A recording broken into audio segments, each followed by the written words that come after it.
The wind in the Colorado Rockies did not whisper. It roared, it carved through the pine forest like a blade through flesh, stripping bark from trees and warmth from bone. In the autumn of 18, when the nation celebrated its centennial and spoke grand words about freedom and progress, there were still places where civilization's promises had not reached, places where a man could vanish into the mountains and the mountains would keep his secrets. Jacob Brennan had been such a man for 8 years. But before the mountains, before the silence, before the name Gray Wolf that the Ute people had given him, there had been another life, a life with laughter and light, a life that ended in fire and blood on a summer afternoon in the Texas Panhandle. The memory came to him sometimes in dreams, though he fought it. His wife Sarah hanging laundry in the morning sun, her dark hair catching the light. His daughter Emma, 4 years old, playing with the wooden doll he had carved for her. The way she sang while she played, nonsense songs that only children know. He had seen Comanchero tracks that morning by the creek. Boot prints and unshod horse hooves pressed into the mud, signs that any tracker could read. He had told Sarah to keep Emma close to the house. She had smiled at him, that patient smile that wives give husbands who worry too much. "This is our land," she had said. "We are safe here." He went hunting for deer. The herd had been moving south and meat was needed for winter. He was gone 2 hours, perhaps 3. Time moved differently in those days, before time became the enemy. When he returned, the sky was black with smoke. The cabin was ash. The barn was burning. Sarah and Emma lay in the yard, their bodies telling a story that no man should have to read. Arrows, not bullets, scalps taken. The work of men who killed for sport and profit, who raided in the borderlands where law was a word without meaning. Jacob fell to his knees beside them. He did not cry out. He did not pray. He simply knelt in the dirt with his hands on his wife's cold face and felt something inside him die, something that could never be resurrected. Later, he would track the men who did this. 3 days through the Badlands into Mexico.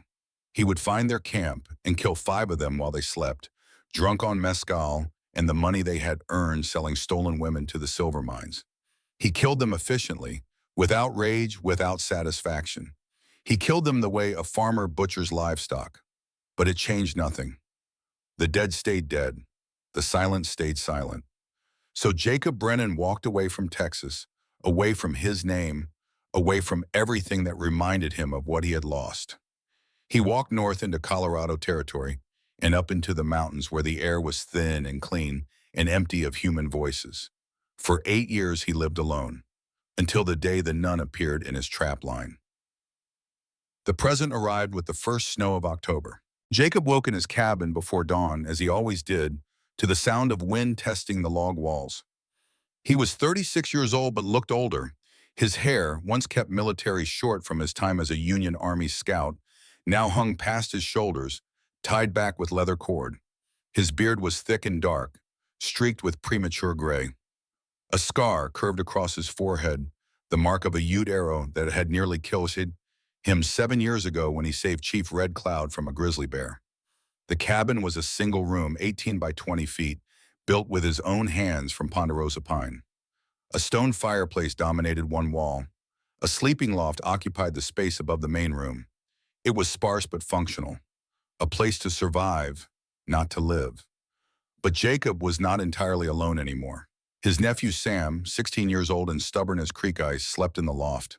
The boy had arrived 6 months ago, orphaned when his father, Jacob's older brother, died of consumption in Denver. The boy's mother had remarried and wanted no part of raising a half-grown son, so she had sent him to the mountain hermit uncle, the ghost of the family. Jacob had not wanted the responsibility, but when he looked at Sam's face, he saw his brother, and he remembered what Sarah had once told him, that a man who turns his back on family becomes something less than human. So the boy stayed, and Jacob taught him the skills that kept men alive in high country. How to read weather in the color of the sky, how to track elk through timber, how to set snares for rabbit and marten, how to survive. But survival was not the same as living, and Jacob knew the boy needed more than skills. He needed purpose. He needed to understand that strength without discipline was just violence waiting to happen. This morning, that lesson would be taught the hard way. Jacob descended from the loft where he no longer slept, having given it to Sam. He rekindled the fire from last night's coals, added kindling until flames caught, then placed two thick logs across the irons. The coffee pot went on next, filled with water from the barrel by the door. While the water heated, he checked his weapons. The Sharps rifle, 50 caliber, single shot, accurate to 600 yards. He had carried it during the war, scouting for Sherman's march. It was old but reliable like everything else in his life. Next to it hung a Spencer repeating carbine, 7 shots, lighter and faster. For close work, he carried a Colt Navy revolver, 36 caliber, cap and ball. The weapons were cleaned and oiled weekly. A man who let his tools rust did not last long in the mountains. Sam came down the ladder as the coffee began to boil. The boy was tall for his age, lean with youth, dark hair that never quite lay flat. He had his father's eyes, gray and quick. He had not yet learned to hide what he felt, and this morning his face showed excitement poorly concealed. "We are checking the trap line today?" Sam asked, pulling on his boots. Jacob poured coffee into 2 tin cups, handed one to the boy. "We are. But first you are going to tell me why you did not reset the rabbit snare yesterday like I told you." Sam's face went carefully blank. "I did reset it. You tied a granny knot instead of a slip knot. The rabbit walked right through it. I found its tracks this morning." The boy's ears reddened.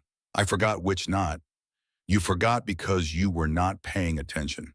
A man who does not pay attention does not eat, and a man who does not eat does not survive winter."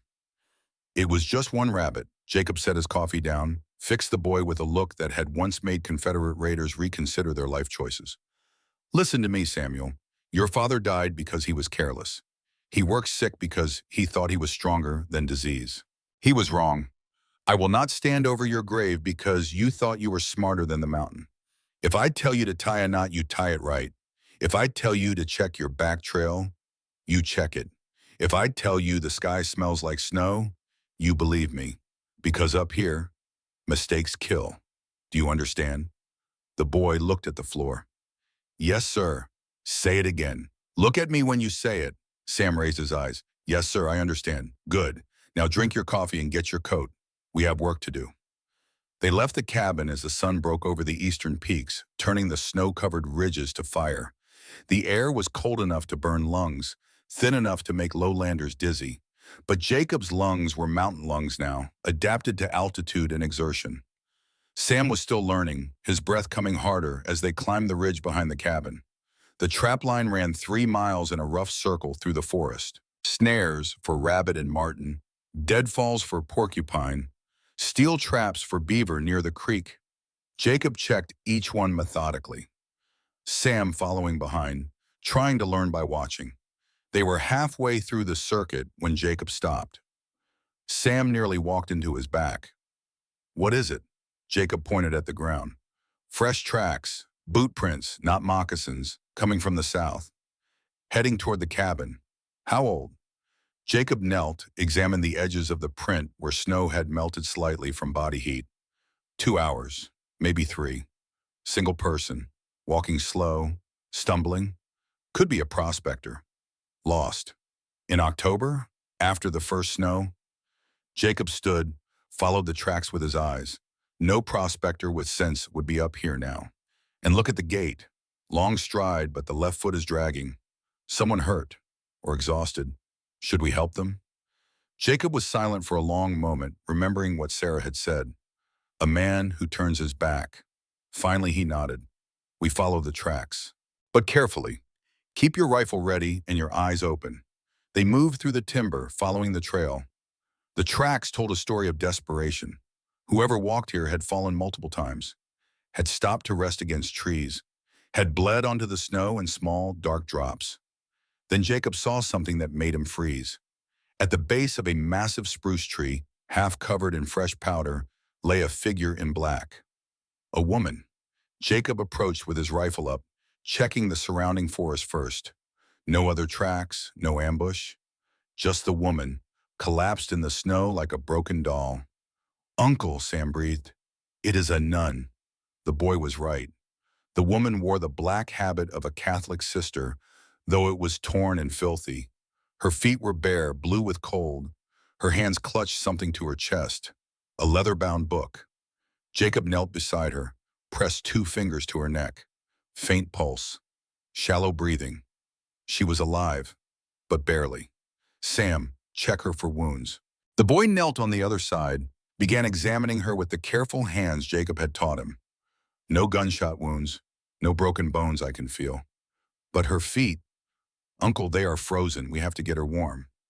Jacob made his decision in the space of a heartbeat. He knew what bringing a stranger to his cabin meant. Questions, trouble, the past reaching out to pull him back into a world he had left behind. But he also knew what Sarah would say, what she had always said, that a man's character is measured not by what he does when it is easy, but by what he does when it costs him something. Help me get her up. We are taking her back. They fashioned a travois from pine branches, and Jacob's coat laid the woman on it as gently as they could. As they lifted her, Jacob saw something that made his jaw tighten. When her sleeve pulled back, he saw her wrist. Burned into the pale skin was a mark, a cross. Branded there deliberately, the scar tissue raised and twisted. Someone had marked her like cattle. Sam saw it too. Who would do that? Men who think they own people, Jacob said quietly. Men who think God gave them permission. They pulled the travois back to the cabin, moving as quickly as the terrain allowed. It took an hour. By the time they arrived, the woman's breathing had become more labored, her skin waxen and cold. Inside, Jacob worked with the efficiency of a field surgeon. He had learned medicine during the war, rough and practical, the kind that kept men alive when doctors were miles away. He built up the fire until the cabin was sweltering. He cut away the woman's boots, what remained of them, and saw that 2 toes on her left foot were black with frostbite. Sam, heat water, and get me the medicine kit. While Sam worked the pump and set the kettle over the fire, Jacob removed the woman's outer garments, checking for other injuries. More scars on her back, old ones, the kind made by a whip or a cane. Bruises on her ribs, recent. This woman had been beaten, repeatedly. He wrapped her in blankets, elevated her feet, began the slow process of warming her core temperature. Too fast and he would kill her as surely as the cold would. Too slow and she would die anyway. The book she had been clutching fell open as he moved her. Jacob glanced at it, expecting a Bible or prayer book. Instead, he saw columns of numbers, names, dates, sums of money. It was a ledger. Jacob did not read it then. The woman's life took precedence, but he set it aside carefully, recognizing it for what it was. Evidence of something. Evidence that someone had been willing to die to protect. For 2 hours they worked. Sam brought hot water and clean cloth. Jacob cleaned her wounds, bandaged her feet, spooned warm broth between her lips. Slowly, color returned to her face. Her breathing deepened. As the sun set, she finally opened her eyes. They were green, the color of moss in deep water, and they were filled with terror. She tried to sit up, her hands scrabbling for a weapon that was not there. Jacob held her shoulders gently but firmly. Easy. You are safe. No one here will hurt you. She focused on his face, then Sam's, then the cabin around them. Her breathing was fast and shallow. Where am I? My cabin in the San Juan Mountains, about 40 miles north of Silverton. You were dying in the snow. We brought you here. She looked at the door, at the window, calculating distances, checking exits. Jacob recognized the behavior. He had done the same thing for 8 years. Who are you? She asked. Jacob Brennan. This is my nephew Sam. Who are you? She hesitated, as if even her name was a secret that could be used against her. Finally, she whispered, Sister Agnes Marie Devereaux. What happened to you, sister? Agnes looked at him, at Sam, then at the ledger sitting on the table. Her eyes filled with tears, but she blinked them back with an effort of will that Jacob recognized. The will of someone who had learned that crying changed nothing. I ran, she said simply, from Mission Santa Teresa, in New Mexico, 3 days ago. Why? Because if I stayed, I would have been the next one sold. The words hung in the air like smoke. Sam made a small sound of shock. Sold? Agnes nodded. The mission is not what people think. It is not a place of worship. It is a prison. Women are brought there under contract, told they will work for 5 years to pay for their passage to America. But the debt never ends. They add interest. They add fees for food, for lodging, for the clothes we wear. No one ever pays it off. And when they tire of us, when we are too sick or too broken to work, they sell us to ranches, to mines, to men who want women no one will miss. Jacob's face remained still, but inside something old and cold began to stir. The part of him that had tracked Comancheros through the desert, the part that had killed 5 men without hesitation. How many women? Agnes reached for the ledger. Her hands shook, but her voice was steady. 287. Over 7 years. 12 are dead. The rest are scattered across 4 territories. Some tried to escape. They were caught and brought back. What happened to them after was used as a lesson to the rest of us. Who runs this mission? Father Ignatius Drake, but he is not the one in charge. He answers to a man named Colonel Silas Blackwood. Blackwood owns land across New Mexico, Arizona, and southern Colorado. He has judges in his pocket, sheriffs, territorial officials. He is building an empire, and we are the foundation he builds it on. Why did you run? Agnes was quiet for a moment. Because I was next, she said finally. They told me I was being transferred to a ranch in Texas, but I had seen women transferred before. I knew what it meant. So I stole the ledger and I ran. And they are hunting you. It was not a question. Jacob had seen the tracks around his cabin that morning before they found Agnes. Boot prints, 3 horses, circling, watching. Yes, Agnes said, they will not stop. Colonel Blackwood does not forgive theft. And this ledger is worth more to him than gold. Why did you take it? Because someone has to stop him. And the law will not act without proof. This is proof. Jacob stood, walked to the window, looked out at the darkening forest. He thought of Sarah, of Emma, of the life he had lost because men believed they could take what they wanted. Sam broke the silence. We have to help her, Uncle. Jacob did not turn around. Helping her means making enemies, Sam. Powerful enemies. Men with money and guns and the law on their side. So we should turn her away? Let them take her back?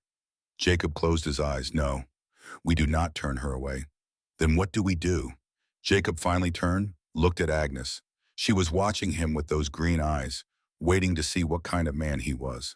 We get you to Denver, Jacob said, to the territorial governor. With that ledger, and we do it before they find us here.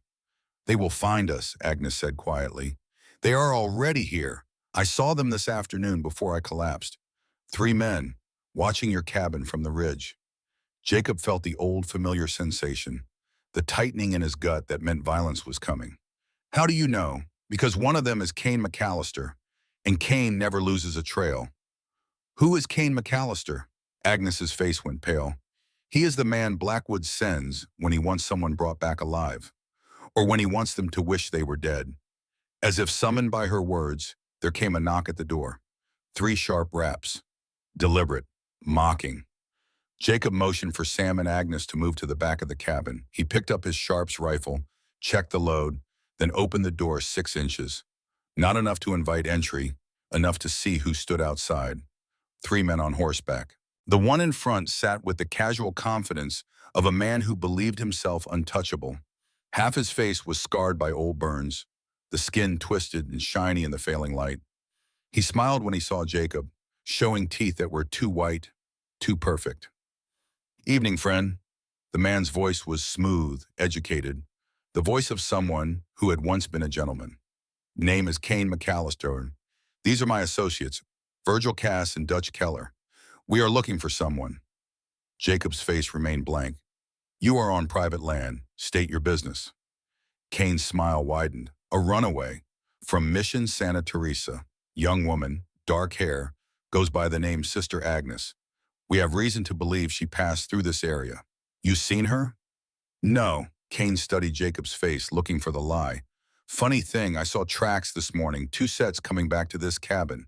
One small, like a woman's. Jacob's voice did not change.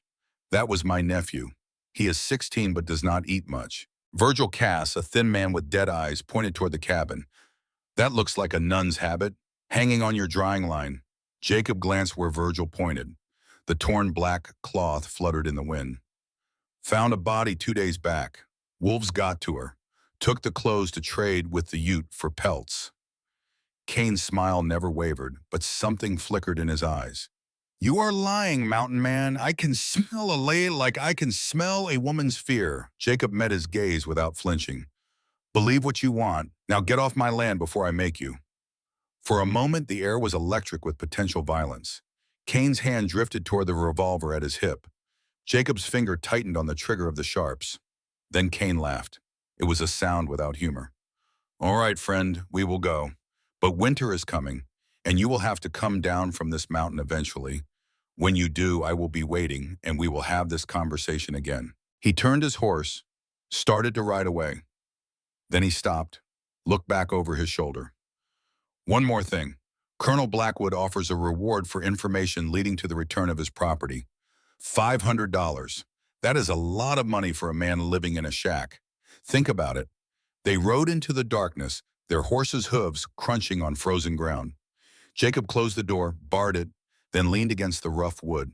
His heart was beating hard, the way it used to before battles during the war, the way it had beaten the day he buried Sarah and Emma.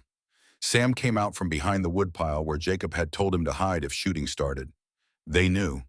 They knew she was here. They suspected, Jacob corrected. There is a difference. But Sam is right. We cannot stay here.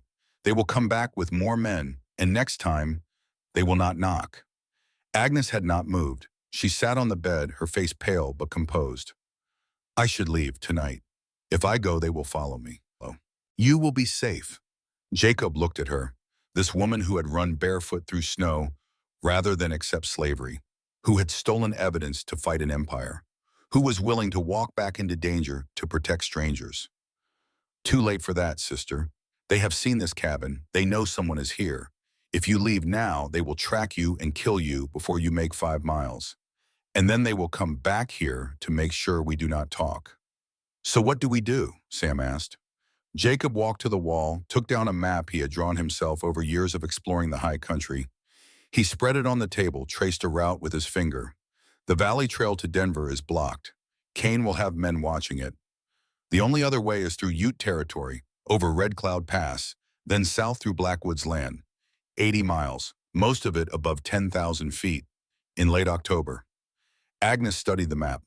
How long? With good weather and no pursuit? 5 days. With bad weather and men hunting us, we might not make it at all. Sam looked at his uncle. When do we leave? Jacob met the boy's eyes, saw the determination there, the same stubbornness that had gotten his brother killed, but also the same courage. Tomorrow at first light, we pack tonight. Travel light and fast. We might not come back here, so take only what you cannot replace. What about food? Sam asked. We carry enough for 7 days. After that, we hunt or we starve. Agnes spoke quietly. Why are you doing this? You do not know me. You owe me nothing. Jacob was silent for a long moment. When he spoke, his voice was rough with memory. 8 years ago, I had a wife and a daughter. They were killed by men who thought women and children were property to be bought and sold. I tracked those men down. I killed them. But it did not bring my family back. It just taught me that violence begets violence. He looked at Agnes. Maybe this is different. Maybe this time I can stop the evil before it spreads. Maybe I can save someone instead of just avenging them. Maybe that is the only way to balance the scales. Agnes's eyes glistened, but she did not cry. Thank you. Do not thank me yet. We have a long way to go. And Kane McAllister is right about one thing. Winter is coming. They spent the rest of the evening preparing. Jacob selected weapons, ammunition, cold weather gear. He taught Sam how to load the Spencer carbine properly, how to sight on a moving target. He showed Agnes how to hold the rifle, how to breathe, how to squeeze the trigger instead of jerking it. Agnes handled the weapon awkwardly at first, but she learned quickly. When she finally hit the mark Jacob had drawn on a piece of wood at 40 yards, Sam whooped with excitement. You are a natural, the boy said. Agnes handed the rifle back to Jacob. I took vows of peace. I never thought I would need to learn this. Peace is a luxury, sister. This is survival.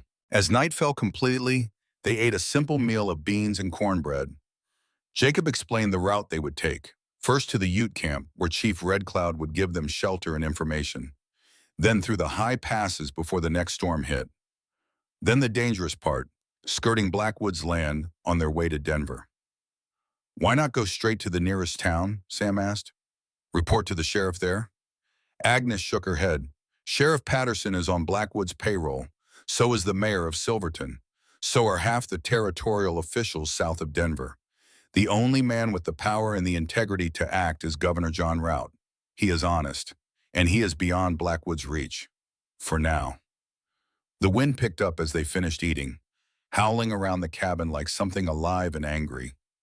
Jacob checked the fire, added 2 large logs that would burn through the night. He positioned his rifle by the door, loaded and ready. Sam climbed to the loft, but Jacob could hear him moving restlessly. The boy was excited. He saw this as an adventure. He did not yet understand that adventure was just another word for the place where people died. Agnes sat by the fire, staring into the flames. Jacob sat across from her, cleaning his Colt revolver, checking each chamber, each percussion cap. Finally, Agnes spoke. Your wife and daughter, what were their names? Jacob's hand stilled on the gun. Why do you want to know? Because you are risking your life for me. I should at least know who you are doing it for, who you lost. Jacob was quiet for so long that Agnes thought he would not answer. Then he said, Sarah. Her name was Sarah. Emma was our daughter. She was 4 years old. What happened? Comancheros, slave raiders. They hit the cabin while I was hunting. By the time I got back, it was too late. I am sorry. People always say that. It does not change anything. No, but it matters. The fact that someone says it matters. Jacob looked at her across the fire. The flames cast dancing shadows on her face, making her look ancient one moment, young the next. Why did you become a nun? He asked. Agnes smiled sadly. Because I thought God would protect me. My parents died when I was 15. A fire. After that, I had nothing. No family, no money, no future. The church took me in, gave me food, shelter, education. In return, I gave them my life. I thought I was serving God. But at Mission Santa Teresa, I learned that men use God's name to justify any cruelty, and I had to decide which mattered more. The vows I made to corrupt men, or the vow I made to serve the suffering. Jacob nodded slowly. That is the question, is it not? When the law is wrong, when the church is wrong, when every authority tells you to obey, even when obedience means evil, what do? You do what is right, Agnes said, even if it costs you everything. Jacob looked at this woman who had been beaten and branded and starved, who had run barefoot through snow, rather than surrender her soul, who was willing to die to save women she would never meet. You are braver than I am, sister. No, I am just more desperate. Desperation and courage looked the same from the outside. Before Jacob could respond, the dogs outside began to bark. Not the warning bark for wolves or bears, the aggressive bark for humans. Jacob was on his feet instantly, rifle in hand. Sam, get down here. Now! Agnes, get behind the bed. Sam tumbled down the ladder, grabbing his rifle. Jacob moved to the window, peered through a crack in the shutters. 4 figures in the trees. Moonlight glinted off rifle barrels. Jacob cursed quietly. They came back, with reinforcements. What do we do? Sam whispered. We wait. They will not attack tonight. Too dark. Too many ways it could go wrong. But they are out there to make sure we do not run. By morning, there will be more of them. We are trapped, Agnes said. For now, but I know this mountain better than they do. When the time comes, we will find a way out. They spent the night in shifts. Jacob took the first watch, sitting by the window with his sharps across his knees. Sam took the second, Agnes the third. None of them slept well. As dawn broke gray and cold over the peaks, Jacob made coffee and laid out their gear. 3 rifles, 2 pistols, ammunition for both. Enough food for a week if they were careful.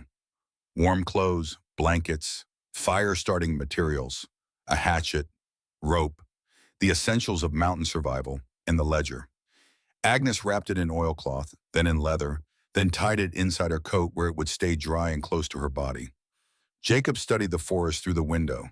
The 4 men from last night had been joined by 3 more. 7 in total, too many to fight directly. We need a diversion, Jacob said, something to split their attention. Sam grinned. I know this mountain too, Uncle.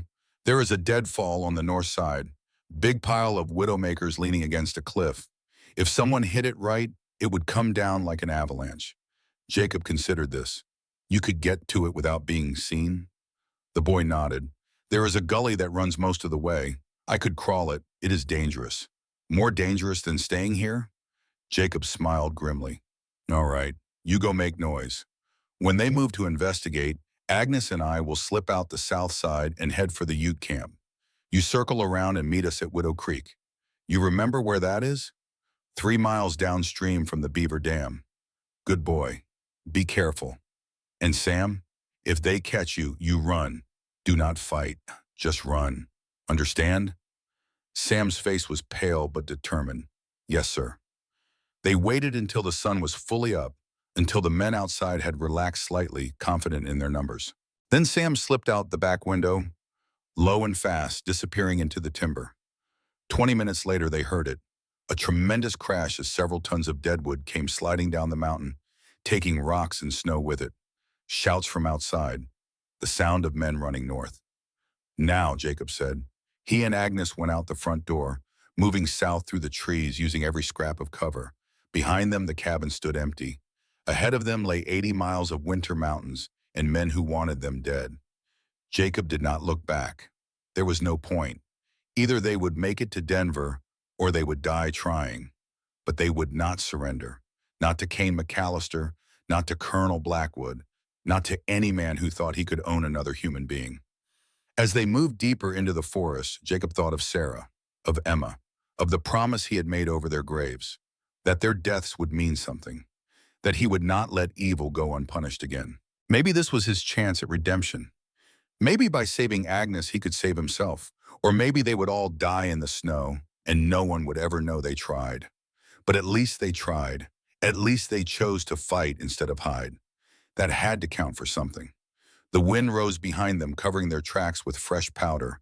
Ahead, the mountains waited, ancient and indifferent. And somewhere out there, Cain McAllister smiled, knowing the hunt had truly begun. The forest swallowed them whole. Jacob moved through the timber with the fluid silence of a man who had spent 8 years learning to be invisible. Agnes followed close behind, her breath coming in ragged gasps as altitude and exertion stole the air from her lungs. The black habit she wore caught on branches, slowed her down. Jacob stopped, pulled his knife from his belt, and cut the skirt shorter above her knees. You will move faster now, he said, and if we have to run, that cloth will not trip you. Agnes did not protest. Modesty was a luxury they could not afford. She had learned in 3 days of running that survival required sacrifices, and dignity was the first thing to go. They moved south for 2 hours, staying below the ridgeline where they would be silhouetted against the sky. Jacob checked their back trail constantly, looking for signs of pursuit. Behind them, the sounds of confusion at the cabin had faded. The diversion had worked, but it would not hold Cain's men for long. Once they discovered the cabin was empty, they would spread out, searching in expanding circles. Jacob stopped at a small creek, knelt, cupped water in his hands and drank. Agnes did the same, the cold water shocking against her throat. How far to the Ute camp? She asked. 6 miles, maybe 7. We will reach it by midday if Sam meets us at Widow Creek. What if he does not? Jacob's face remained impassive, but something flickered in his eyes. Then we go on without him. But Sam knows these mountains. He will make it. They continued south, climbing now, moving through groves of aspen whose leaves had fallen weeks ago, leaving the white trunks standing like bones against the dark pine. The sky overhead was gray, heavy with the promise of more snow. Jacob could smell it in the air, taste it on the wind. Another storm was coming, perhaps tomorrow, perhaps tonight. They reached Widow Creek an hour later. The stream tumbled down from the heights, fast and clear and cold enough to kill a man in minutes. Jacob found a spot where boulders provided cover and a clear view of their back trail. They waited.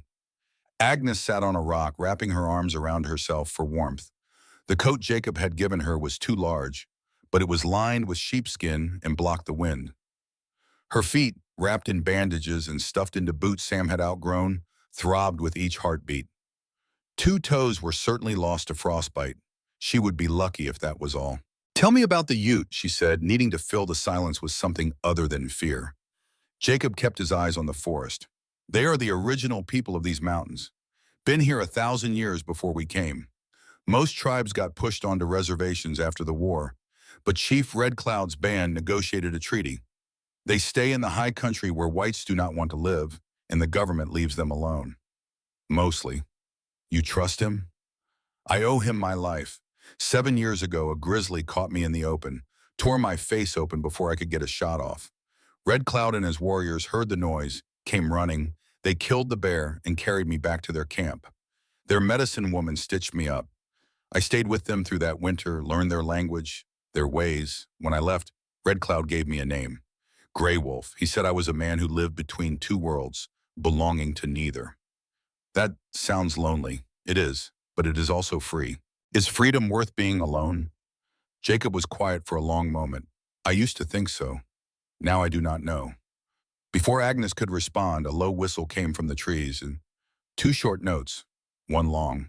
Jacob relaxed slightly, whistled back the same pattern. Sam emerged from the timber, grinning despite his exhaustion. That was perfect, Uncle. You should have seen them running around like chickens. I must have brought down half the mountainside. You were not followed? I stayed in the water for 2 miles. Even Cain could not track through that. Jacob clasped the boy's shoulder, a rare gesture of approval. Good work. Now we move. We have lost time, and the storm is coming. They pushed on, moving faster now that they were together. The terrain climbed steadily, the air growing thinner with each 100 feet of elevation. Agnes struggled, her legs burning, her lungs screaming for oxygen that was not there. But she did not complain. She had survived 3 days alone. She could survive this. By midday, they reached the edge of Ute territory. Jacob stopped them behind a stand of pine and gave a bird call, loud and clear. It was answered from ahead, a different call but equally deliberate. Not a bird, a signal. Stay here, Jacob said. I will go first. If shooting starts, you run north and do not look back. He walked into the clearing beyond the trees, hands visible and empty. 3 Ute warriors materialized from cover, rifles ready but not aimed. The oldest of them, a man with silver hair and a face like carved wood, smiled. Grey Wolf, you bring trouble to my mountains again. Jacob smiled back, the first real smile Agnes had seen on his face. It is good to see you too, Red Cloud. The old chief walked forward, clasped Jacob's forearm in the warrior's greeting. When you left in spring, you said you wanted solitude. Now you return with a holy woman and a boy. The mountain has changed you, old friend, not the mountain. Events. May we speak? Red Cloud gestured toward the camp. Come, we will smoke. You will tell me what brings Grey Wolf back to the people. The Ute camp was a cluster of hide lodges arranged in a loose circle, protected by the terrain and positioned where water and game were plentiful. Children played among the lodges, their laughter strange and wonderful after days of silence and fear. Women worked hides and tended fires. Warriors sat in groups, repairing weapons and gear. It was a community, Agnes realized. A family. Something she had not seen in years.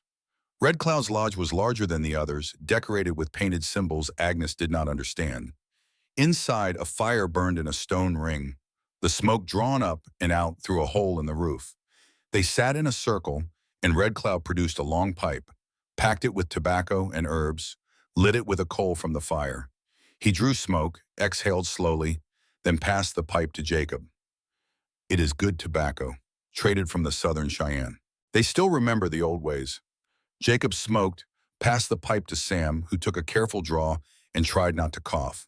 The pipe went to Agnes last. She hesitated, and Red Cloud smiled. The pipe shares truth, holy woman. If you will speak, you must smoke. Agnes took the pipe, drew lightly, felt the harsh smoke fill her lungs. She did not cough. Years of incense and candle smoke in stone churches had prepared her lungs for this. Red Cloud retrieved the pipe, set it aside. Now, tell me why Cain McAllister hunts you. Jacob told the story simply, without embellishment. The mission, the ledger, the flight through snow, the siege at the cabin. When he finished, Red Cloud was silent for a long time, his old eyes distant. I know of Blackwood, he said finally. 4 winters ago, my granddaughter Ayasha went to trade at Silverton. She did not return. We searched for moons. We found nothing. We thought she was dead. Agnes leaned forward. Ayasha? Ute girl? Dark hair, scar on her left cheek from a fall as a child?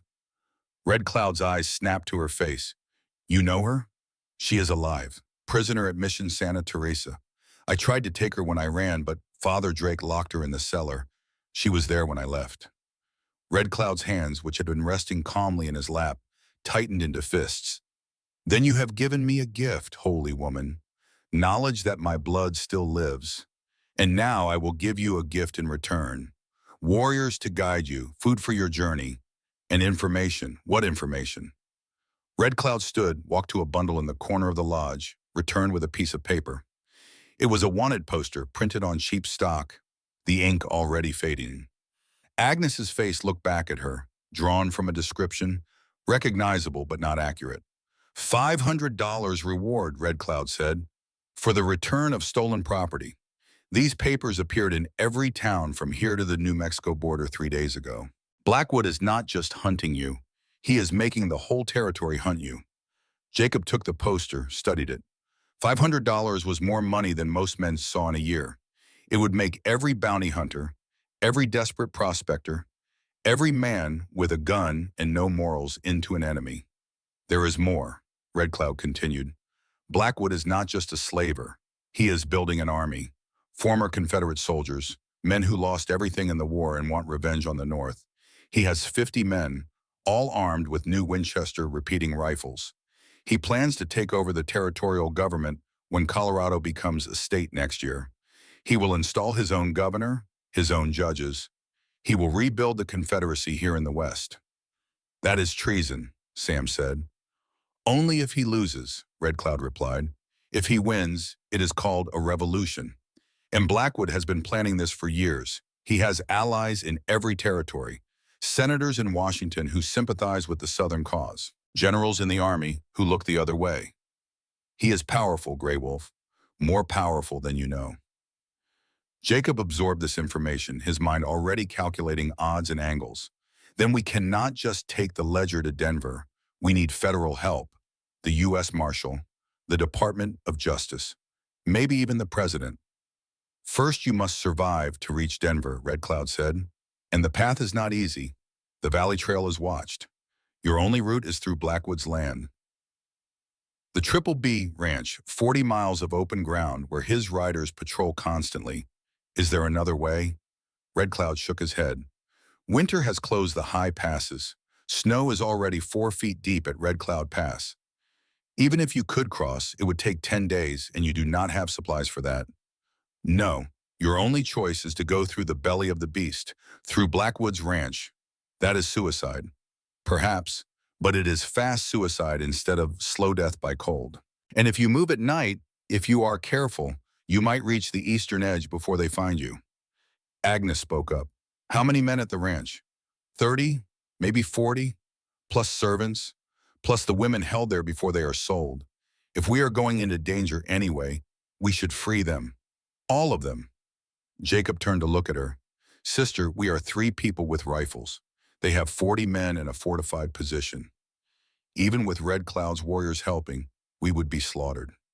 Then we do not attack. We infiltrate at night. We free who we can. Burn what we must and disappear before they realize what happened to him. That is still insane. Agnes met his gaze without flinching. I left 12 women behind at Mission Santa Teresa. 12 women who trusted me, who begged me to take them with me. I told them I would bring help. I will not abandon them a second time.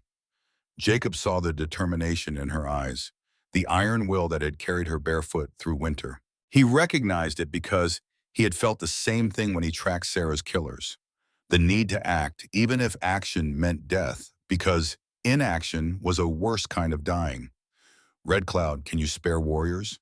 The old chief smiled. For my granddaughter, I will give you 15 of my best, but not for an attack, for a rescue.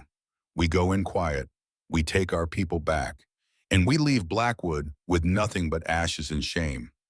Jacob looked at Sam, at Agnes, at the Ute warriors gathering outside the lodge as word of the plan spread. This was madness. This was almost certainly going to get them all killed. But it was the right kind of madness. When do we leave, he asked.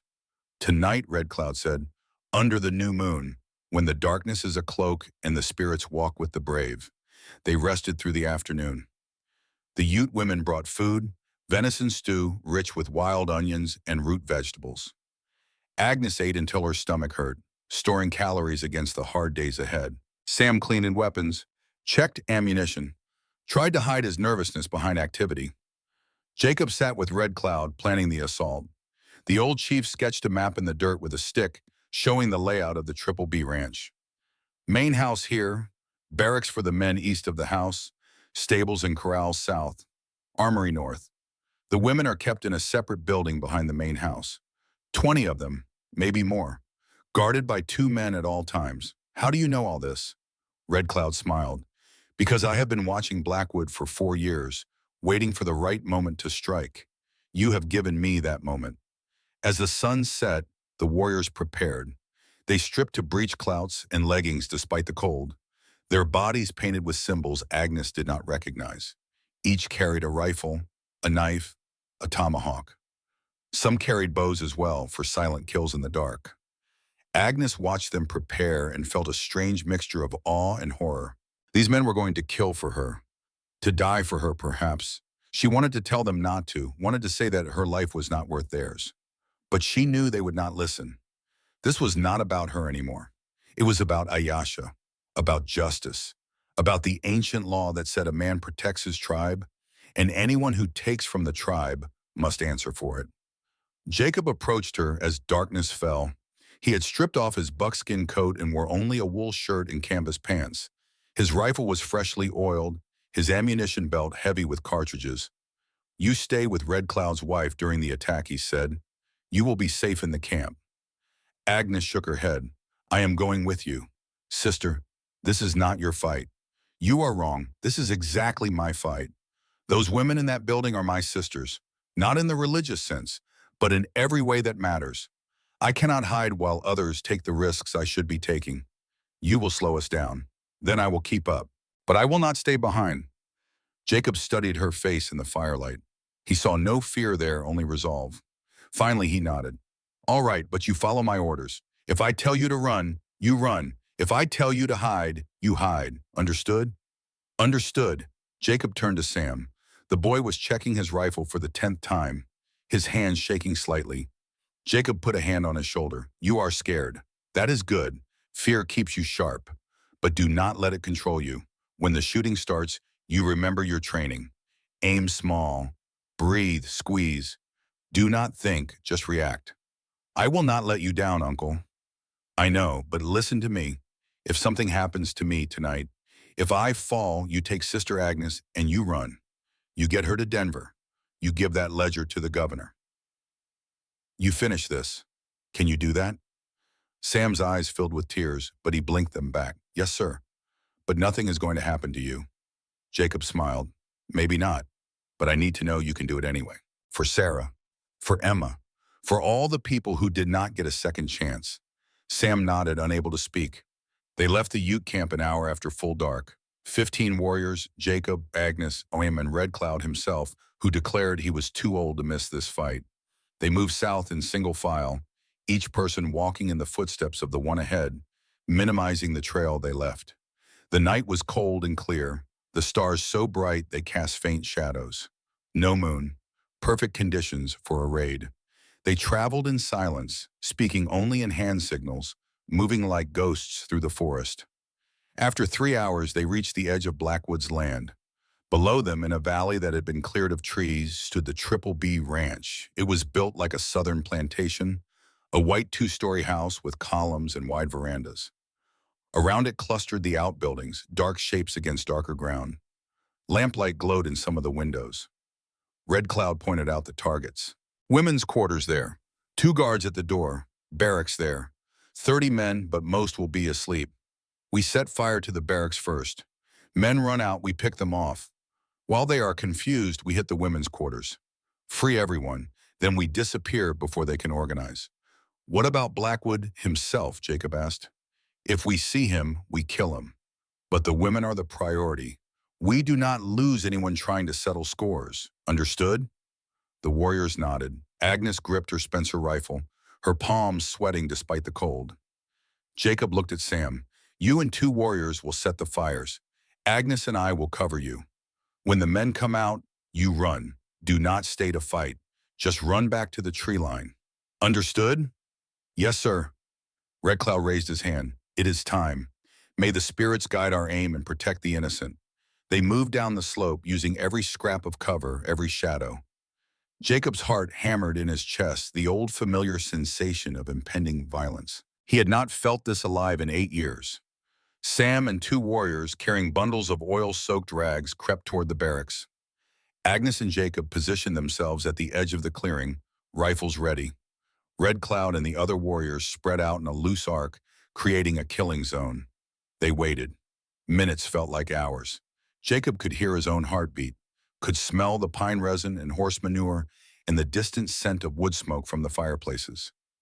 Then a flicker of light near the barracks. Another, the oil caught, flames spreading rapidly up the dry wood walls. Someone inside shouted. The door burst open and men poured out, some in long johns, some pulling on pants, all confused and disoriented. Now, Red Cloud whispered. The night exploded with gunfire. Jacob sighted on a man fumbling with a rifle, fired. The sharps kicked against his shoulder. The man spun and fell. Agnes fired the Spencer, missed her first shot, corrected, fired again. This time a man grabbed his leg and went down. The Ute warriors were terrifyingly efficient. They did not waste shots. Each squeeze of a trigger dropped a man. Within 30 seconds, 10 of Blackwood's men were down. The rest scrambled for cover, returning fire wildly into the darkness. Sam and the warriors had already melted back into the trees. Jacob and Agnes fell back as well, taking new positions. The barracks was fully engulfed now, flames are reaching 30 feet into the night sky, casting everything in flickering orange light. Go, Red Cloud commanded. Half the warriors broke off, sprinting toward the women's quarters. The guards there had heard the shooting, had their weapons ready. One of them fired at the approaching figures. A Ute warrior grunted and fell. Another warrior put an arrow through the guard's throat before he could chamber another round. The second guard ran. He made it 5 steps before Jacob's bullet found him. The warrior smashed the door open with a tomahawk. Inside, women screamed. Agnes ran forward, shouting in English and Spanish. We are here to free you. Come now. Quickly, we do not have much time. The women poured out, some in nightgowns, some in rags. 23 of them. More than Red Cloud had estimated. Among them, Agnes saw a face she recognized. Ayasha. The girl's eyes went wide. Sister Agnes? Come, child. Your grandfather is here. Ayasha began to cry, but she was already moving, helping the older women, the injured, the terrified. Behind them, Blackwood's men were organizing. Someone had found a bell, was ringing it frantically. More men were emerging from the main house, these ones dressed and armed. Jacob saw Kane McAllister step onto the veranda of the main house, a rifle in his hands. Even at 100 yards, even in firelight, Jacob recognized him. Their eyes met across the chaos. Kane raised his rifle. Jacob dove behind a horse trough as the bullet kicked up dirt where he had been standing. Fall back, Red Cloud shouted. We have them. Fall back. But as they turned to retreat, Dutch Keller, the big stupid one Jacob remembered from the cabin siege, came running around the corner of the stables. He saw Ayasha, saw the other women fleeing, and raised his shotgun. Jacob was too far away. He could not get a clear shot. Dutch was going to kill half a dozen women with one blast. But Sam was closer. The boy stepped out from behind a fence post and fired his Colt Navy revolver. The first shot missed. The second hit Dutch in the shoulder, spinning him around. The third shot never came. Dutch, enraged and in pain, charged at Sam with a roar. Sam froze. He was just a boy, He had never killed a man before. He hesitated. Jacob ran, but he was too slow. He watched in horror as Dutch grabbed Sam by the throat with one massive hand and lifted him off his feet. Then Agnes was there. She stepped up behind Dutch and pressed the muzzle of her Spencer rifle against the base of his skull. Let him go. Dutch turned his head slightly, saw the nun with the rifle. He laughed. You will not shoot. You are a woman of God. I am a woman of justice, Agnes said. And justice demands that you let the boy go. Dutch squeezed harder. Sam's face was turning purple. Agnes pulled the trigger. The blast was muffled by Dutch's head, but the result was instantaneous. He dropped like a felled tree, releasing Sam, who collapsed gasping to the ground. Jacob reached them, grabbed Sam, checked him for injuries. The boy's throat was bruised but not crushed. He would live. Agnes stood frozen, staring at the rifle in her hands, at the body at her feet. She had just killed a man, taken a human life, broken the vow she had made when she entered the convent 12 years ago. Jacob took the rifle from her gently. "You saved his life, sister. There is no sin in that." She looked at him, her eyes huge and dark. "I killed him. I am a murderer." "No, you are a protector. There is a difference." More gunfire erupted from the main house. Blackwood's men were recovering from the shock, organizing a counterattack. "We must go," Red Cloud said. "Now, before they surround us." They ran for the trees, the women stumbling and falling and being helped up again. Behind them, the barracks continued to burn, lighting the night like a beacon. Blackwood's men fired after them, but they were shooting at shadows now. When they reached the tree line, Jacob did a quick count. 23 women freed, 15 Ute warriors, Sam, Agnes, Red Cloud, one warrior missing, the one who had been shot early in the fight. They pushed into the forest, moving fast despite exhaustion and injuries. Behind them, they could hear Kane McAllister shouting orders, organizing a pursuit. But the darkness was their ally now. The Ute knew these trails. They could disappear into the wilderness like smoke. They traveled through the night, not stopping until dawn broke gray and cold over the eastern peaks. Only then did Red Cloud allow them to rest, in a narrow canyon where they could defend the entrance and see anyone approaching. Jacob sat against a boulder, bone-tired, his wounded arm throbbing. Sam collapsed beside him, his throat purple with bruises, but his eyes alive with the wild energy that comes after surviving violence. "Uncle, did you see? I shot him. I actually shot him." "You did," Jacob said, "and you did not panic when he charged. You stood your ground. I am proud of you." Sam grinned, then the grin faded. "But I froze. If Sister Agnes had not been there, he would have killed me. Freezing the first time is natural.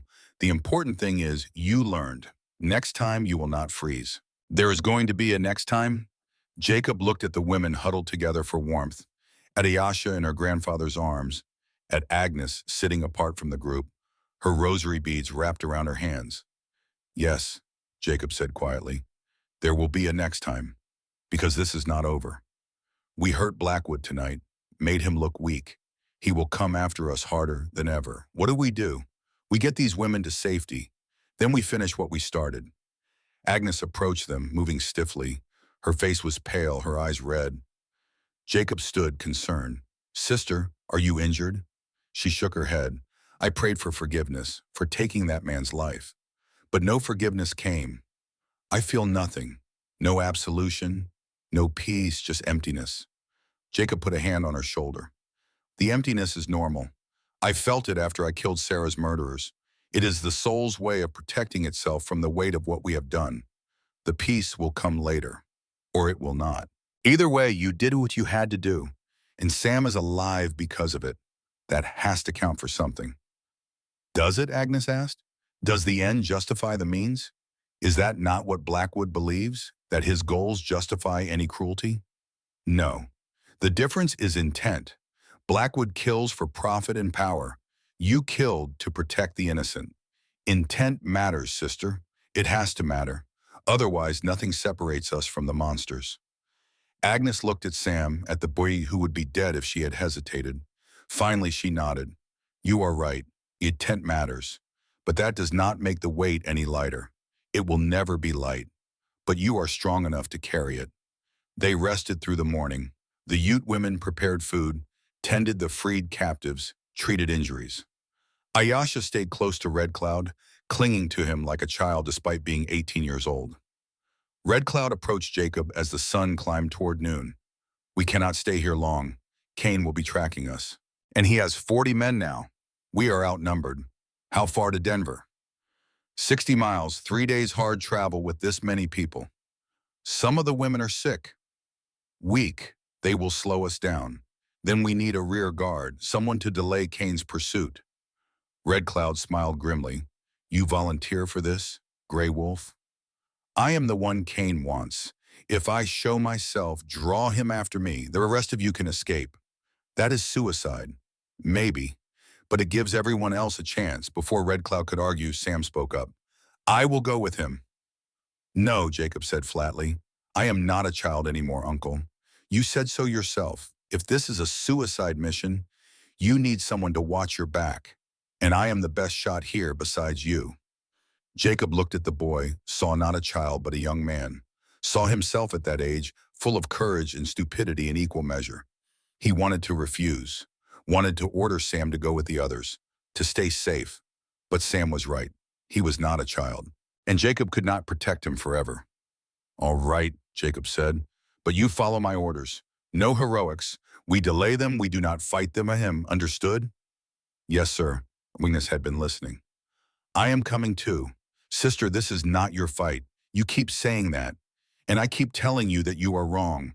My name is on that wanted poster. If Cain catches you, he will ask where I am. If I am there, he has no reason to torture you for information. I go. Jacob started to argue, then stopped. He recognized the look in her eyes, the same determination he had seen when she stole the ledger, when she ran barefoot through snow, when she pulled the trigger to save Sam. Fine, but the same rules apply. We delay, we do not fight. We buy time, then we run. Red Cloud clasped Jacob's arm. You are a brave man, Grey Wolf.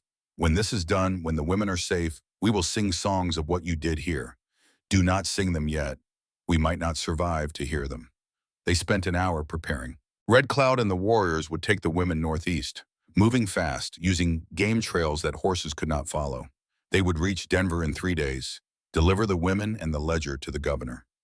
Jacob, Sam, and Agnes would head southeast, leaving an obvious trail. They would lead Cain and his men on a chase through the roughest terrain they could find. With luck, they could lose them in the broken country near the Arkansas River. Without luck, they would die trying. As the others prepared to leave, Ayasha approached Agnes. She took the nun's hands in hers. Thank you, holy woman. You saved me. Saved all of us. I did what anyone should have done. No, you did what almost no one would have done. You risked everything. I will remember. Agnes embraced the girl, felt her thin shoulders shake with emotion. Live, child. Live a full life. That is all the thanks I need. The group separated. Red Cloud led the freed women north, 15 warriors protecting them. Jacob, Sam, and Agnes headed southeast, moving openly, leaving tracks a blind man could follow. They walked for 2 hours before Jacob found what he was looking for, a narrow canyon with high walls and a single entrance. Defensible, but more importantly, it had a back exit, a chimney in the rock that led to the plateau above. This is where we make our stand, Jacob said. Cain will follow us here. When he comes, we make him think we are cornered. We shoot, we fall back, we climb out the back. By the time he realizes we are gone, Red Cloud will be 10 miles ahead. What if Cain does not come? He will come. Men like Cain do not give up. It is not in their nature. They position themselves among the boulders at the canyon entrance. Sam on the left, Agnes in the center, Jacob on the right, each with a clear field of fire, each with an escape route planned. They waited. The sun climbed toward its zenith. The day grew warm, unseasonably so for late October. Sweat trickled down Jacob's back despite the altitude. His arm ached where the bullet had gone through weeks ago. The wound had healed, but it would never be quite right again. Another scar, another reminder. Then Jacob heard it, the sound of horses, many horses, moving fast. They are coming, he said quietly. Remember the plan. 3 shots each, then we run. Do not try to be heroes. Cain McAllister rode into view at the head of 20 men. He saw the canyon entrance, saw the tracks leading into it, and smiled. He raised his hand, stopping his men.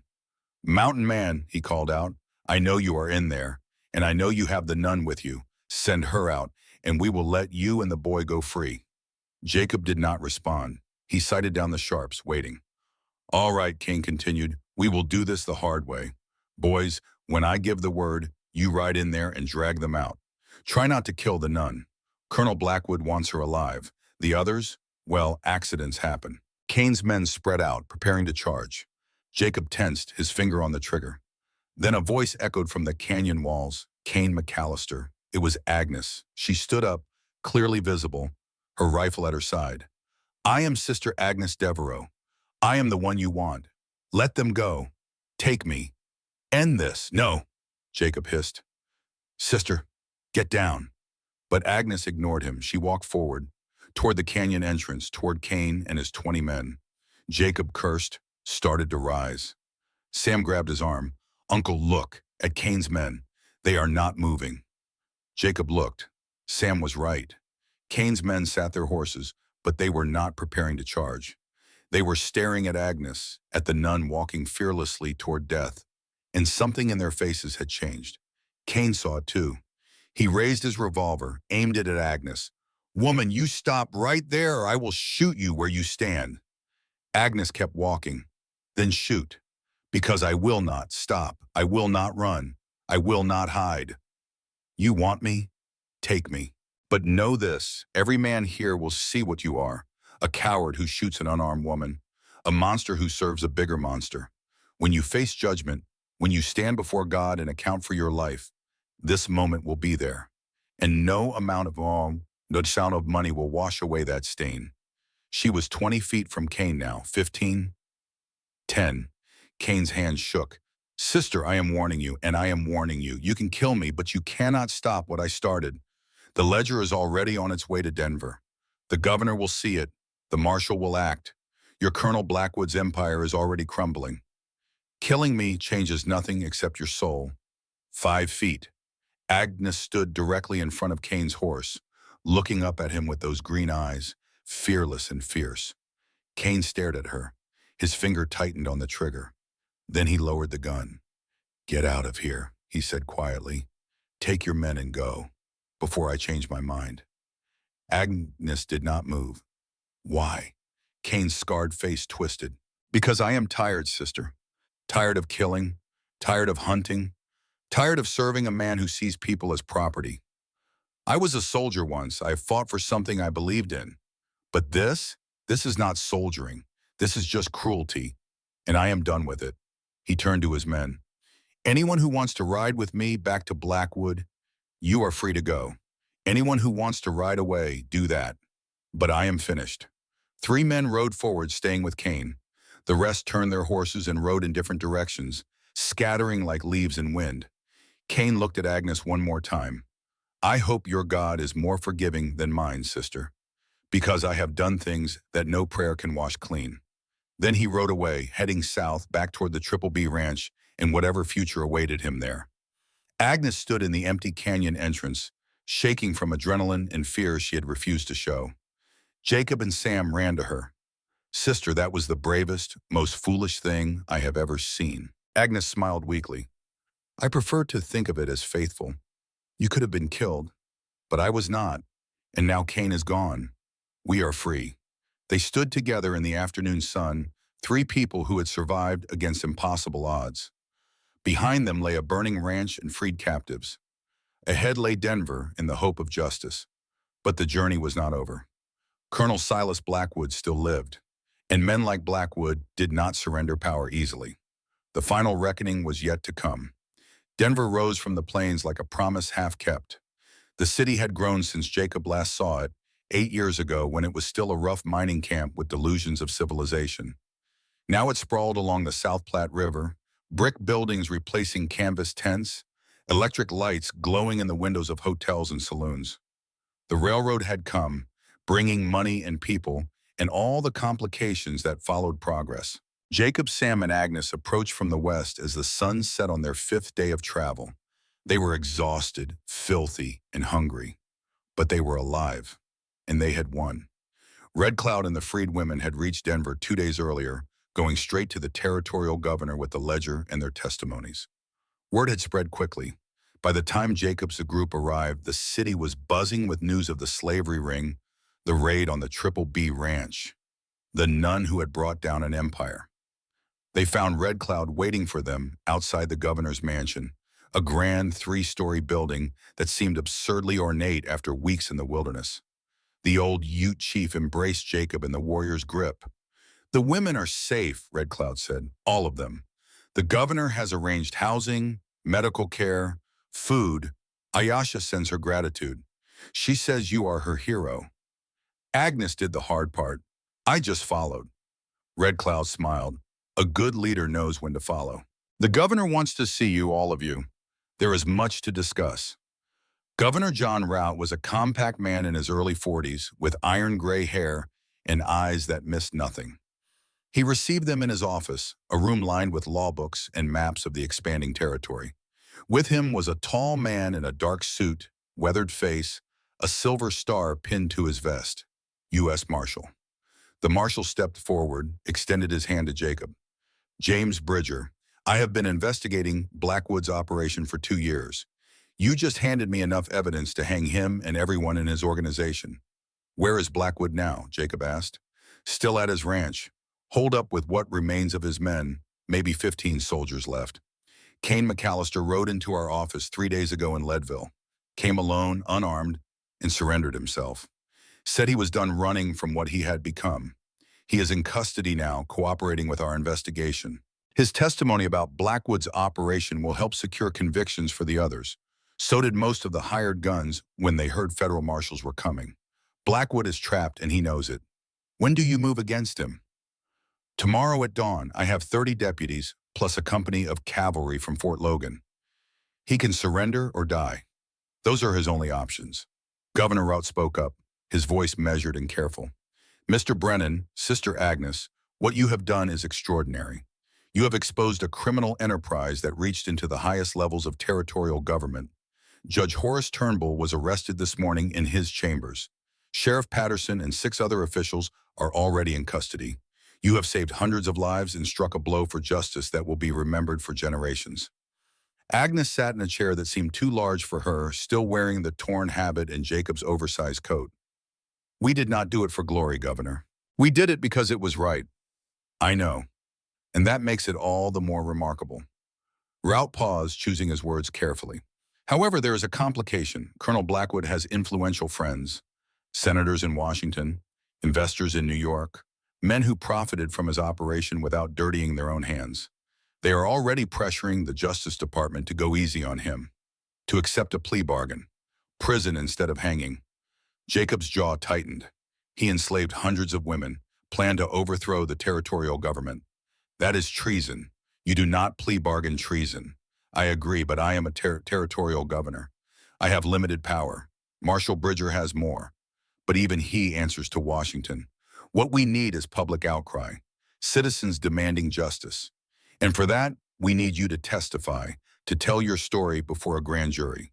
With Sister Agnes's testimony and the ledger as evidence, we can build a case that even Blackwood's friends cannot dismiss. When? The grand jury convenes in 3 days. Will you be ready? Jacob looked at Agnes. She was pale, exhausted, but her eyes burned with that familiar determination. She nodded. We will be ready. They spent the next 2 days preparing. Marshal Bridger took Agnes's testimony, page after page of detailed accounts. On the afternoon of the 2nd day, a knock came at the boarding house door. Jacob opened it to find a priest in a black cassock standing in the hallway. The man was perhaps 58, with iron gray hair and a scar that ran along his jawline. Despite the clerical collar, something in his bearing suggested a soldier more than a man of God.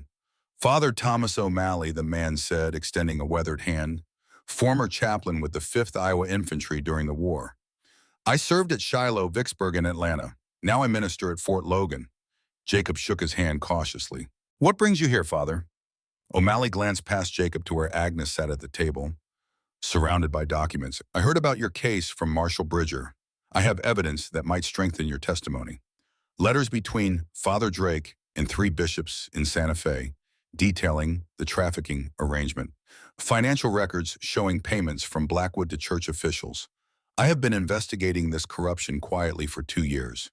When I heard you had the ledger, I knew it was time to come forward. Agnes stood, walked to the door. You are risking your position, Father. The church will excommunicate you for this. O'Malley smiled grimly, the scar on his jaw whitening. I watched good men die in the mud at Shiloh, sister.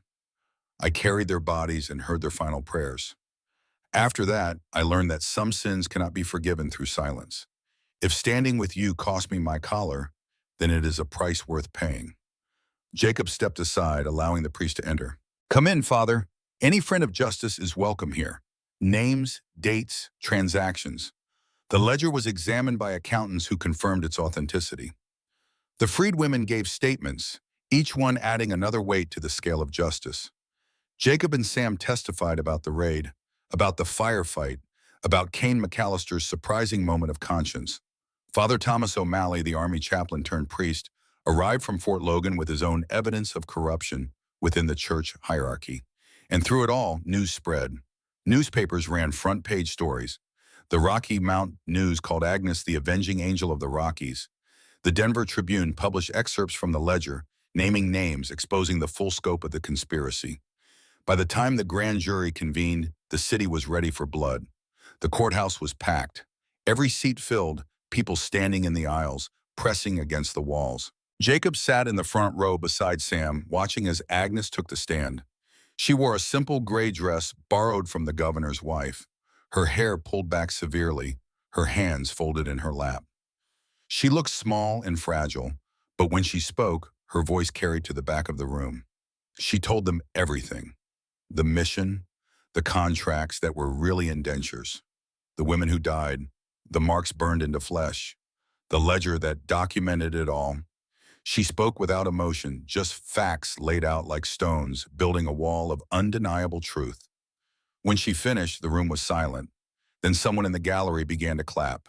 Another joined in. Within seconds, the entire courthouse was on its feet, applauding a nun who had risked everything for people she barely knew. Jacob felt something in his chest, a tightness that was not pain, but something stranger. Pride, perhaps, or hope. The first real hope he had felt since Sarah died. The grand jury deliberated for less than an hour. They returned with indictments. Colonel Silas Blackwood, charged with human trafficking, conspiracy, and treason. Judge Horace Turnbull, charged as an accessory. Father Ignatius Drake, charged with kidnapping and fraud. 37 other defendants, everyone from ranch foremen to territorial clerks. The trial itself would take months, but the outcome was already certain. The evidence was overwhelming. Public opinion was unified. Justice, for once, would be served. But first, Blackwood had to be arrested. Marshal Bridger led the raid personally.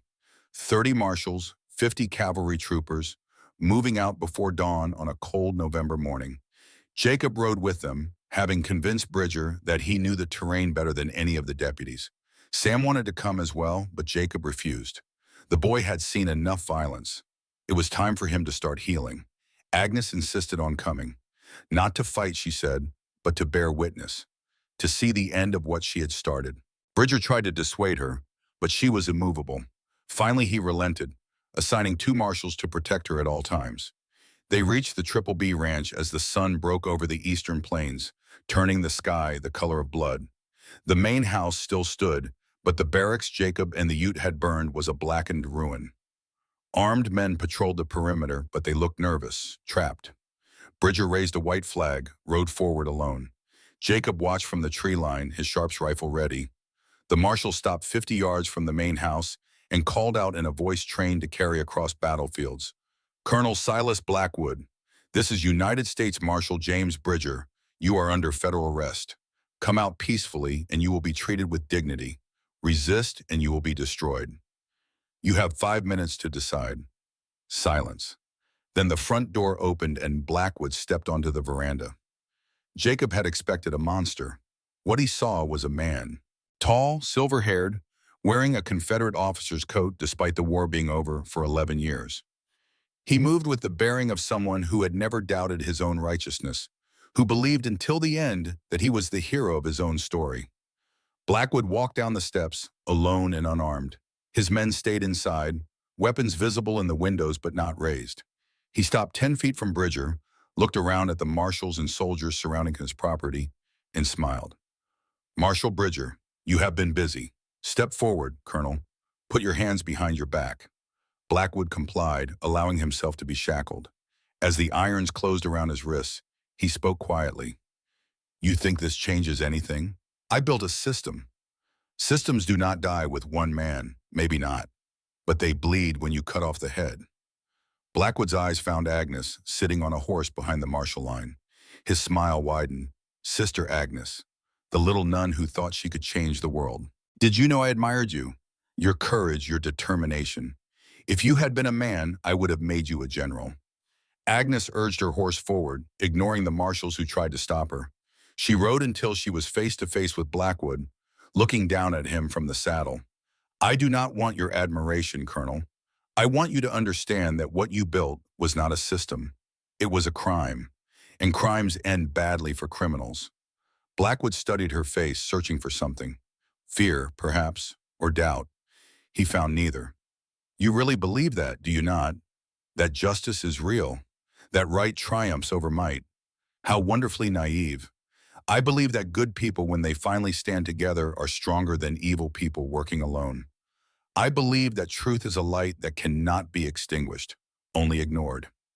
And I believe that you are going to hang, Colonel, not because I want revenge, but because that is what the law demands.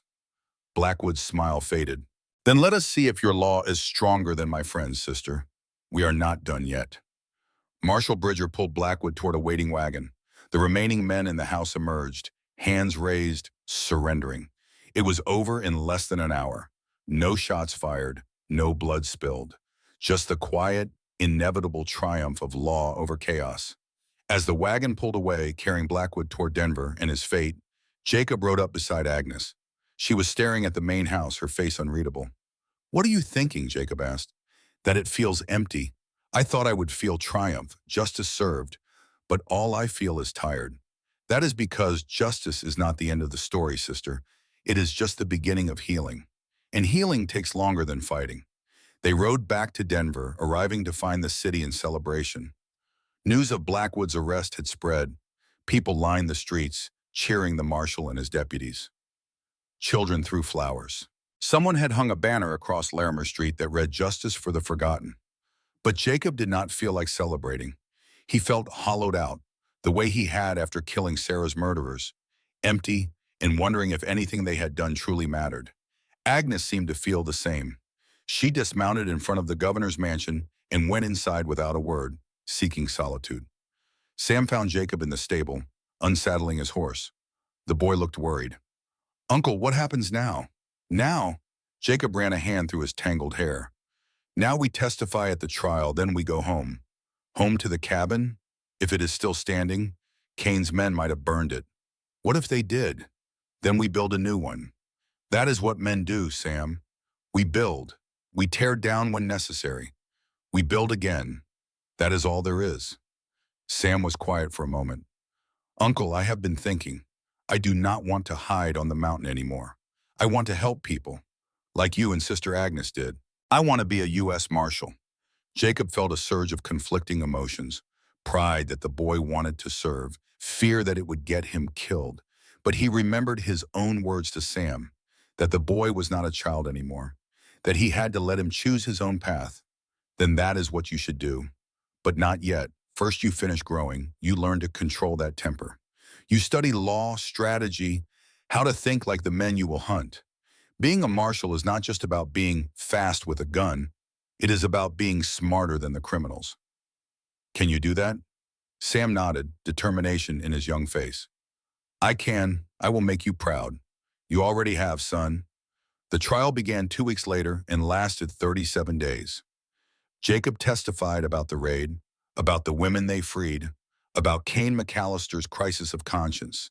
Agnes testified about the mission, about the systematic abuse, about the moment she decided to steal the ledger and run. The freed women testified, one after another, each adding another stone to the mountain of evidence. Some broke down crying, others spoke with cold fury. All of them were believed. Blackwood's lawyers tried at every trick. They questioned the women's credibility. They claimed the ledger was forged. They argued that contract labor was legal under territorial law. None of it worked. The jury saw through every deception. On the 37th day, after 4 hours of deliberation, they returned a verdict. Guilty on all counts. Judge Marcus Teller, a federal appointee known for his harsh sentences, did not hesitate. Colonel Silas Blackwood, You are sentenced to death by hanging. Judge Horace Turnbull, 30 years federal prison. Father Ignatius Drake, 25 years. May God have mercy on your souls, because this court has none. Blackwood stood to hear his sentence without visible emotion. But as the marshals led him from the courtroom, he stopped beside Agnes. You won, sister. I hope it brings you peace. It will not, Agnes said quietly, but it will stop you from hurting anyone else. That is enough. Blackwood was hanged on a cold morning in December, 3 months after Agnes first appeared in Jacob's trapline. A crowd of 200 gathered to watch. Agnes did not attend. She said she had seen enough death. Jacob went, not out of bloodlust, but out of duty. He owed it to Sarah, to Emma, to all the women who had suffered at Blackwood's hands.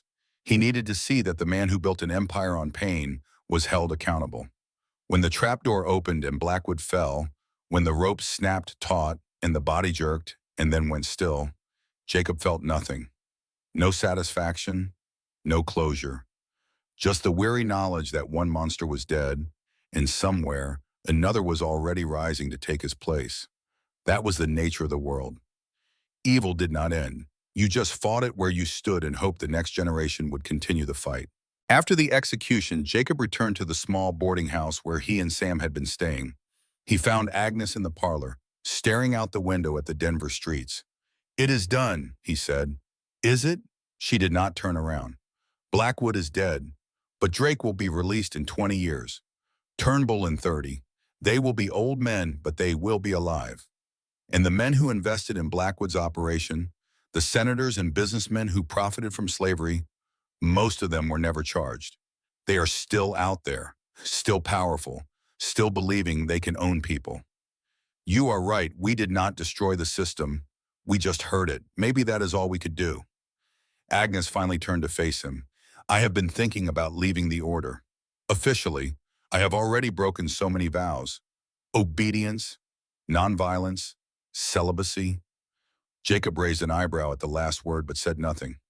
Father O'Malley says I could be released from my vows, that what I did was justifiable. But I do not want justification. I want purpose, and I cannot find it inside convent walls anymore. What will you do? Agnes smiled, a real smile that reached her eyes for the first time in weeks. I'm going to start something new, a secular order. Women dedicated to helping other women escape trafficking, abuse, forced servitude. We will have no allegiance to any church, any government, just to the women who need help. I am calling it the Sisters of Justice. Jacob nodded slowly. That sounds right. Where will you be based? Here in Denver, at first, but eventually anywhere women are suffering. It will take years to build, decades maybe. But it is work that matters. You will need funding, protection, support. Agnes met his gaze.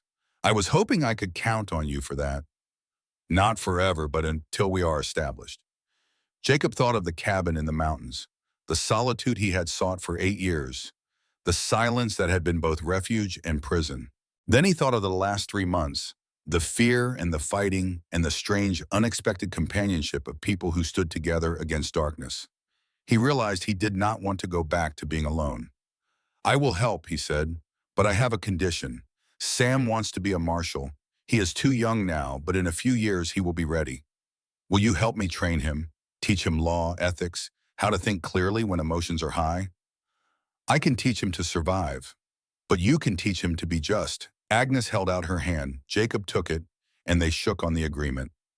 That night, the three of them, Jacob, Sam, and Agnes, sat in the boarding house dining room, eating a meal that was simple but abundant. Fresh bread, roasted chicken, vegetables that had not been dried or salted. The luxuries of civilization. Sam was animated, talking about his plans, the books he would read, the skills he would learn. Agnes listened with a teacher's attention, already planning his education. Jacob watched them both and felt something he had not felt in 8 years. He felt like he belonged somewhere, to something larger than himself. After dinner, Agnes excused herself to write letters to potential donors for the Sisters of Justice. Sam went to bed early, exhausted from the day's events. Jacob sat alone in the parlor, a glass of whiskey in his hand, staring at the fire. A knock came at the door. Jacob opened it to find Chief Red Cloud standing in the cold, wrapped in a blanket coat. Grey Wolf, I came to say goodbye. We return to the mountains tomorrow. Jacob stepped outside, closing the door behind him. I thought you might stay. Denver is building. There is opportunity here. Red Cloud shook his head. Opportunity for your people, maybe. For mine, cities mean sickness and sorrow. No, we go home. Back to the high country where the air is clean and the spirits still speak. What about Ayasha? She comes with us. She has seen the lowland world. Now she wants to remember who she is. A daughter of the mountains. Like you. I am not sure I am going back, Red Cloud smiled. I know. You have found a new tribe, Grey Wolf. The boy who needs a father. The holy woman who needs a warrior. That is good. Every man needs a tribe. But when you tire of the noise and the people, when you need silence again, our lodges are always open to you. Thank you, old friend. They embrace the old Ute chief and the mountain man who had become brothers through shared danger. When Red Cloud pulled back, there were tears in his ancient eyes. You did a good thing, Grey Wolf. You saved my granddaughter. You freed many women. You brought justice to a place that had forgotten its meaning. The spirits will remember, and so will my people. Generations from now, they will tell stories of the mountain man and the holy woman who fought the slave king and won. Jacob watched Red Cloud walk away into the Denver night, returning to a world that was slowly disappearing, crushed between the weight of progress and the greed of men who saw the land only as something to be owned. He went back inside, climbed the stairs to his room, and lay in a real bed for the first time in 8 years. He expected to sleep poorly, as he always did in strange places. Instead, he slept through the night without dreams, without nightmares of Sarah and Emma, without the weight of guilt that had pressed on his chest for so long. He woke to sunlight streaming through the window and the smell of coffee brewing downstairs. 3 months passed. Winter settled over Denver with unusual mercy, cold but not brutal, snow but not enough to isolate the city. The Sisters of Justice took root slowly, one rescued woman at a time. Agnes rented a small house on Blake Street, converted it into a shelter and office. Women began to arrive, sent by churches, by sympathetic lawmen, by other women who had heard the stories. Jacob stayed longer than he intended. He told himself it was to help Sam with his training, to make sure Agnes's organization was secure. But the truth was simpler. He was not ready to go back to the silence yet. He took a job as a scout for the Territorial Survey, mapping the expanding frontier. The work was familiar and paid well. Sam studied with a retired judge during the day and trained with Jacob in the evenings, learning to shoot, to track, to think tactically. Agnes ran her organization with the same fierce determination she had shown when stealing the ledger. They became a strange kind of family, not bound by blood but by shared trauma and triumph, by the knowledge that they had looked into darkness and refused to surrender. One evening in February, as the three of them sat in Agnes's office reviewing accounts, a young woman arrived at the door. She was perhaps 22, dark-haired, with bruises barely hidden under powder.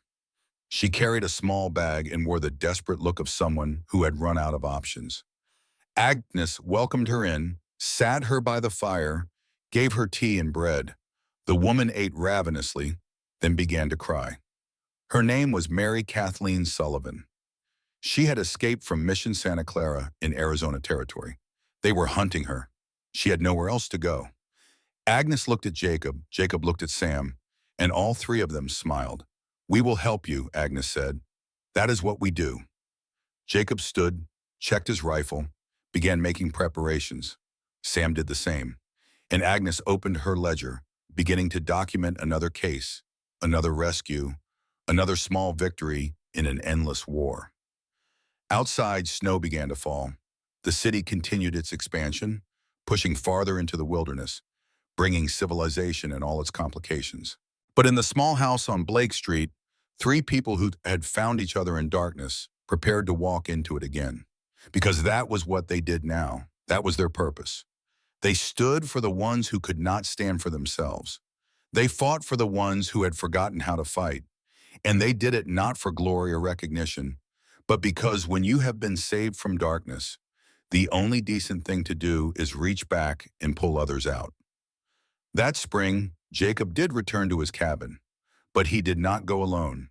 Sam came with him, and Agnes as well, taking a brief respite from the city's demands.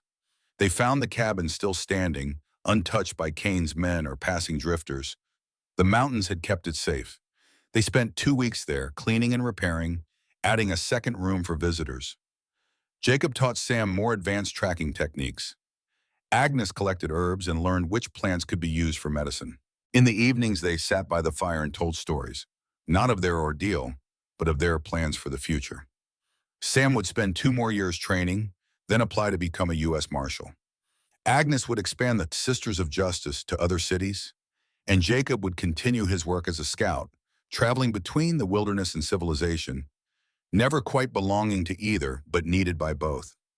On the last night before they returned to Denver, Agnes and Jacob sat outside the cabin, watching stars appear in the darkening sky. Sam was inside, already asleep. "Do you ever think about them?" Agnes asked. "Your wife and daughter?" "Every day, but differently now. I used to think about what I lost. Now I think about what they would want me to do." Sarah believed in second chances, in redemption. "I think she would approve of this, of us." "What are we, Jacob? Friends? Partners? Something more?" Jacob was quiet for a long time. He was not a man comfortable with emotions, with words that tried to capture feelings too complex for language. Finally, he said, "We are people who need each other. In a world full of cruelty, we found kindness. In a world full of selfishness, we found purpose. What we are does not matter as much as what we do." Agnes nodded, satisfied with that answer. It was honest, which was all she had ever asked of him. They sat in comfortable silence as the stars wheeled overhead and the mountain wind sang its ancient song. Below them, Denver glowed with electric lights, a beacon of progress and possibility. Behind them, the wilderness stretched for hundreds of miles, unchanged and unchanging. They stood between those two worlds, belonging fully to neither. But for the first time in both their lives, that felt like exactly where they were supposed to be.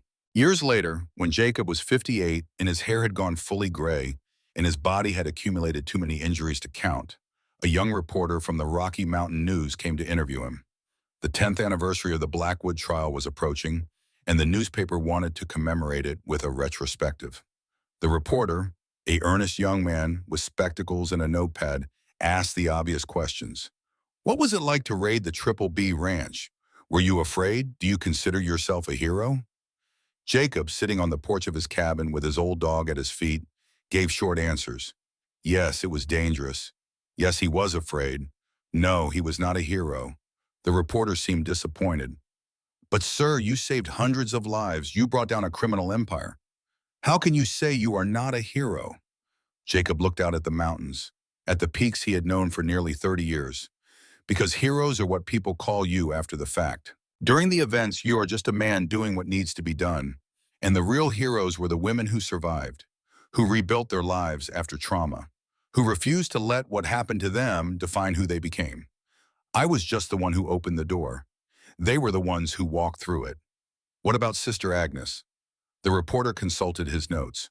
"She founded the Sisters of Justice, which has now rescued over 1,000 women. Is she a hero?" She would say no. "But yes, she is. And your nephew Sam? He is a U.S. Marshal now, correct? Head Marshal for the Colorado District. Youngest man to ever hold the position. He married Ayasha, the Ute girl we rescued. They have 4 children. He is teaching them the same lessons I taught him. That strength without justice is just violence, and justice without mercy is just revenge." The reporter wrote quickly, trying to capture everything. "One last question, Mr. Brennan. If you could go back to that day when you found Sister Agnes in the snow, would you make the same choice? Knowing everything that followed, all the danger and hardship, would you still help her?" Jacob did not hesitate. "Yes, because that choice led to everything good in my life since. Sam becoming a man of honor, Agnes finding her purpose, and me learning that sometimes the only way to heal your own wounds is to help heal someone else's." "What happened to you after? I mean, you and Sister Agnes?" The newspaper stories from back then suggested, "We built something, not a romance, nothing so simple, but a partnership. She runs her organization. I help when I can. We are family in the truest sense of the word, people who chose each other and keep choosing each other, even when it is difficult." The reporter left as the sun set, hiking back down the mountain trail towards civilization. Jacob watched him go, then went inside to where Agnes was preparing dinner. She had never officially moved into the cabin, but she spent half her time there now, needing the mountain's peace to balance the city's chaos. "How did the interview go?" she asked, stirring a pot of stew that smelled of wild onions and venison. He asked if we were heroes. I told him no. "Good." Agnes tasted the stew, added salt. "The last thing we need is more people thinking we are special. We were just people in a situation who made a choice. Anyone could have done the same, but most did not." No, most did not. They ate together as darkness fell outside, the cabin warm with firelight and the smell of cooking food. Later, Sam and Ayasha would arrive with the children, bringing laughter and chaos. But for now, it was just the two of them, the mountain man and the former nun, two souls who had saved each other in ways neither could fully articulate. Outside, the wind rose, singing through the pines, the sound that had once been Jacob's only companion. But now it was just background music to a life that was full of purpose and connection. Sarah and Emma were still gone. That pain never fully healed, but it had transformed into something else, a reminder that life was precious, that every moment mattered, that the best way to honor the dead was to protect the living. Jacob looked across the table at Agnes, at the woman who had stumbled into his trap line half dead and changed everything. And he felt something he thought he would never feel again after burying his family. He felt grateful. Grateful for the chance to do something that mattered. Grateful for the people who had become his tribe. Grateful that he had been given a second chance at life and had not wasted it hiding in the mountains. The story ends here, but the legacy continues. Jacob would say years later, on his deathbed, with Agnes holding his hand and Sam praying over him. "We are all just links in a chain. We do our part, then we pass the weight to the next generation. Sam will pass it to his children. They will pass it to theirs, and someday, maybe, the chain will be long enough and strong enough to finally break the bonds that still hold too many people captive." "What bonds?" Sam asked, tears streaming down his weathered face. "Poverty, ignorance, the belief that some people are worth less than others, all the lies that powerful men tell to justify taking what is not theirs. That is what we fought, Sam. Not just Blackwood, but the ideas he represented. And that fight never ends. It just changes shape." "Then we keep fighting," Sam said. "Yes." Jacob's voice was fading now, his breath coming in shallow gasps. "You keep fighting.